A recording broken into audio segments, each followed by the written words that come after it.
Hey, Larry here.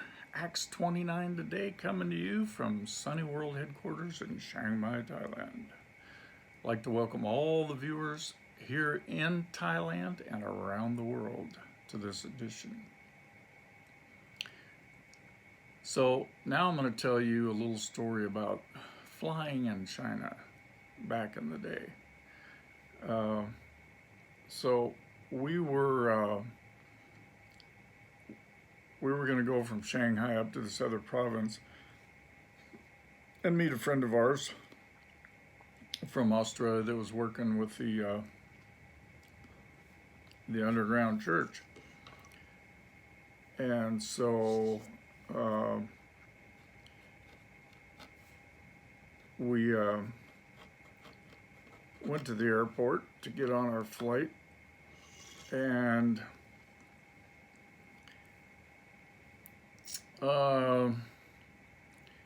it was delayed. Can you imagine?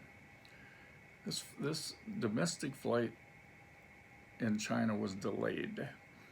Well, it was delayed for a few hours, and then a few hours more, and then a few hours more, and then they finally said, well, there's some problem uh, with the plane or whatever, and so they said, we're going to take you to a hotel.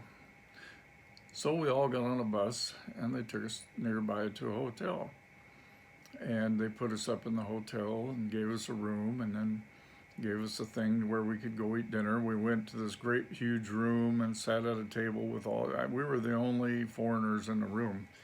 They were all Chinese, and we sat at a big table with a round thing, and the food was going around. People were quite amused at us being there and not knowing exactly how to do all this stuff.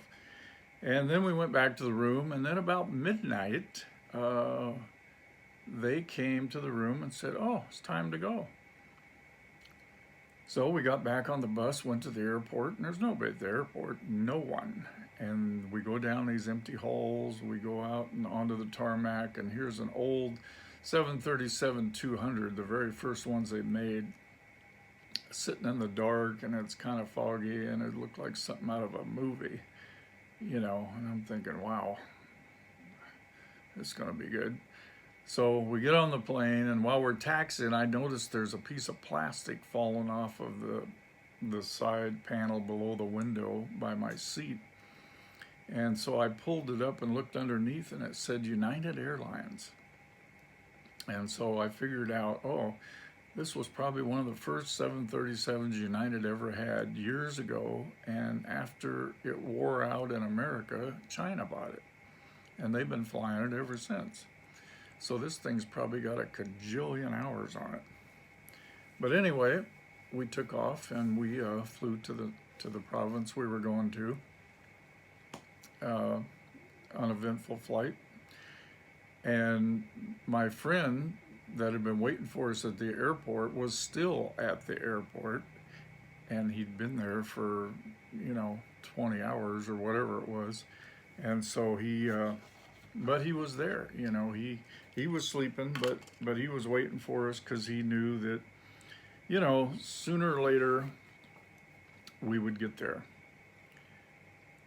So this is not untypical of mission ministry, and that's why I'm sharing some stories like this. I want people to understand what it can really be like traveling to many lands and many people. Of course, there are many other experiences we had in China on planes, buses, trains, but I don't have time to share them all right now. So by this time, I'm so amazed at this life I'm now living after my last excuse that was all prayed out ahead of time in the Spirit while I was driving the truck. It was like it was too good to be true, but it was true. And I was living and walking out what I had prayed out in the Spirit earlier. And now I'm so excited to find out what else have I prayed out in the Spirit that has yet to be walked out in this natural world.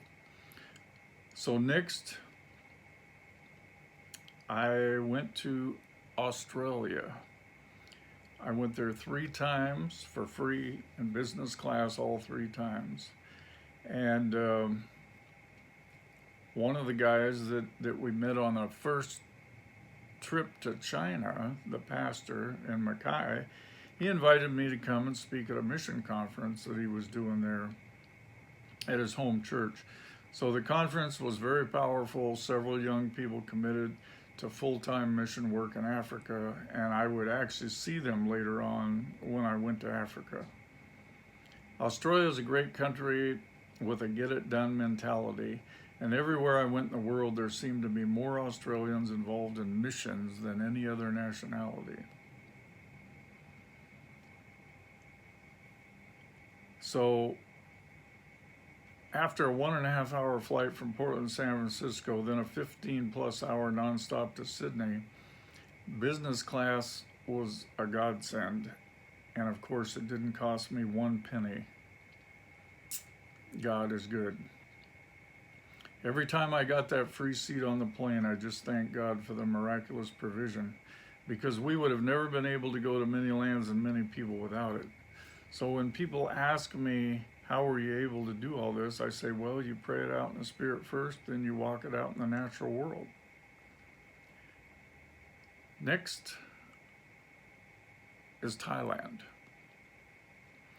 And that would be a book in itself, as I have flown to Thailand 26 times in the last 20 years. That's 52 times flying across the Pacific Ocean, counting round trip. We had joined a mission organization in the States, and we were at one of the yearly conference meetings in Branson, Missouri, and there was a couple there sharing about mission work they were involved in Thailand. We were very impressed with their genuineness and openness. We talked to them after the meeting and found out that no one had ever come to Thailand to help or even visit them there. She was an American, her husband was Sean, and I'm hoping that she's going to write a book about their life story, as it'll be an amazing one. In a nutshell, they had rescued some boys from the jungle in northern Thailand who had been boy soldiers with the last opium warlord in Burma. They brought the boys to Chiang Mai, rented a building for them to stay in. This was the beginning of an orphanage that is still in operation to this day. Some of those first boys now have ministries of their own, and one of them is the son of the man who started this ministry with his wife. So we accepted an invitation from them to come visit and minister and just experience what was going on in the ministry. The first trip was around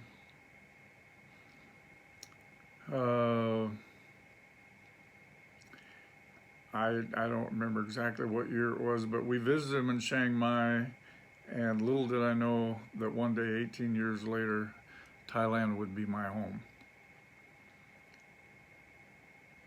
Over many years, we saw it move from Chiang Mai to Thatan, up farther north, very close to the Burma border, with about 100 acres that God miraculously provided for them. This is all the children back in the day when we first went there.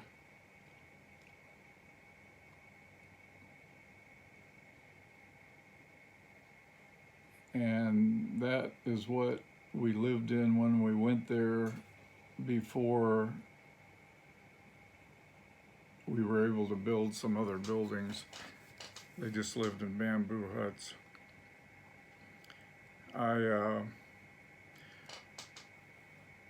At one point I took a team of bricklayers and block layers over, and we built the very first orphanage dormitories there to get them out of the bamboo houses that they had, and all these were built with block and bricks. And so that was a great trip to be able to, and these guys taught 44 boys how to lay bricks and block, and after that they began to build buildings all over this property. So it was very fulfilling to see this ministry be able to grow like this.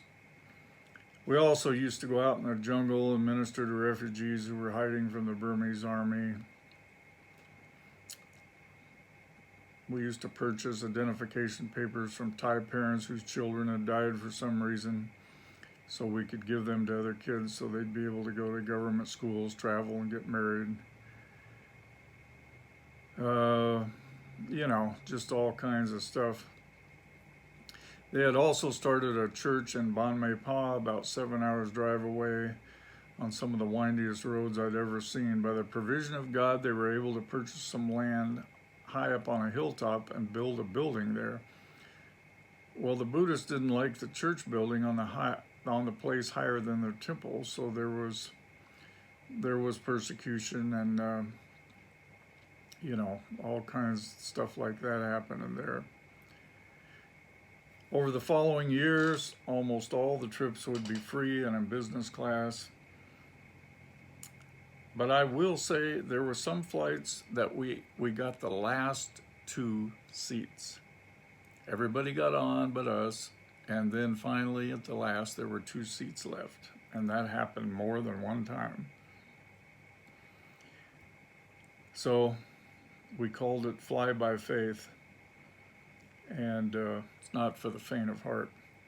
I did miss one flight in Tokyo on my way to Thailand at Narita, as the flight was full. It was late at night. I had no idea what to do, but there were some standbys that had missed the flight, and one person was kind enough to help me book a room at a local hotel.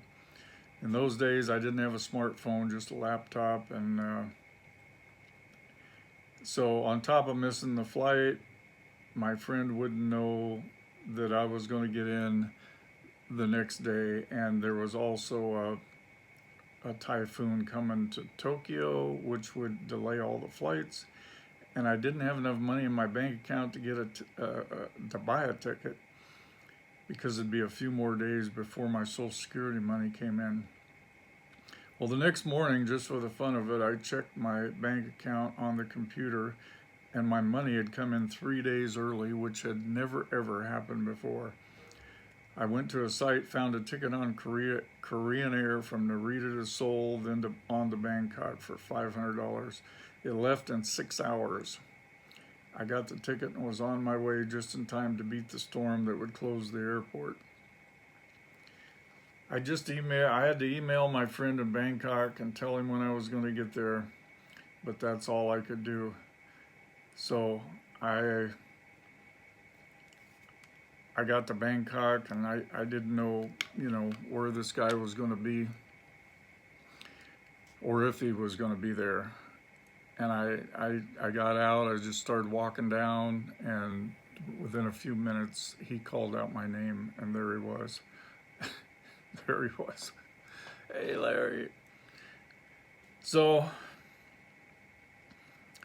that's life after your last excuse. It's out there, it's doing what God has called you to do, it's trusting in Him to provide everything for your life. And, you know, we flew by faith, we live by faith, we minister by faith, and that's what it was. And, you know, so it's kind of hard to explain to people life like that, but I'm trying to just share a few things that will, you know, that will help you understand what it was like. So I will see you on the next one, and we'll continue on this amazing journey.